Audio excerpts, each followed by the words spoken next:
هر وقت حاضر شدیم.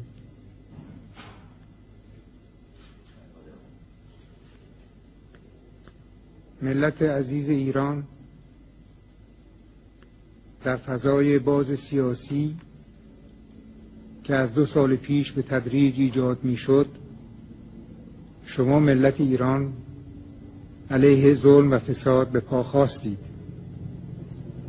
انقلاب ملت ایران نمی تواند مورد تایید من به عنوان پادشاه ایران و به عنوان یک فرد ایرانی نباشد. متاسفانه در کنار این انقلاب دسیسه و سوء استفاده دیگران از احساسات و خشم شما آشوب هرج و مرج و شورش نیز به بار آورد.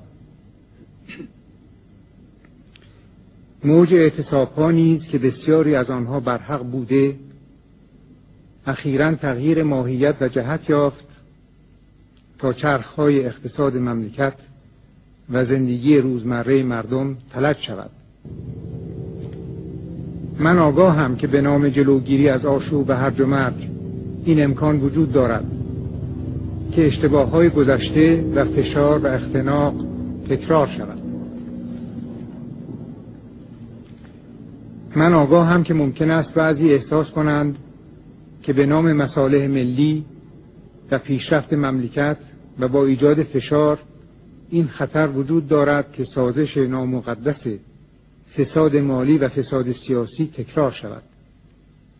اما من به نام پادشاه شما بار دیگر در برابر ملت ایران سوگند خود را تکرار می کنم و متعهد می شوم که خطاهای گذشته و بیقانونی و ظلم و فساد دیگر تکرار نشده، بلکه خطاها از هر جهت جبران نیز گردد.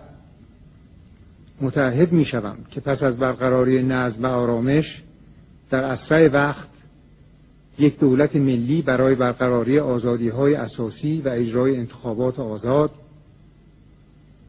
تعیین شود تا قانون اساسی که خونبهای انقلاب مشروطیت است به صورت کامل به مرحله اجرا درآید.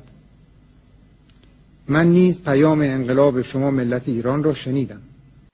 من حافظ سلطنت مشروطه که موهبتی است الهی که از طرف ملت به پادشاه تفویض شده است هستم و آنچه را که شما برای به دست آوردنش قربانی داده اید تضمین می کنم. تضمین می کنم که حکومت ایران در آینده بر اساس قانون اساسی، عدالت اجتماعی و اراده ملی و بدور از استبداد و ظلم و فساد خواهد بود.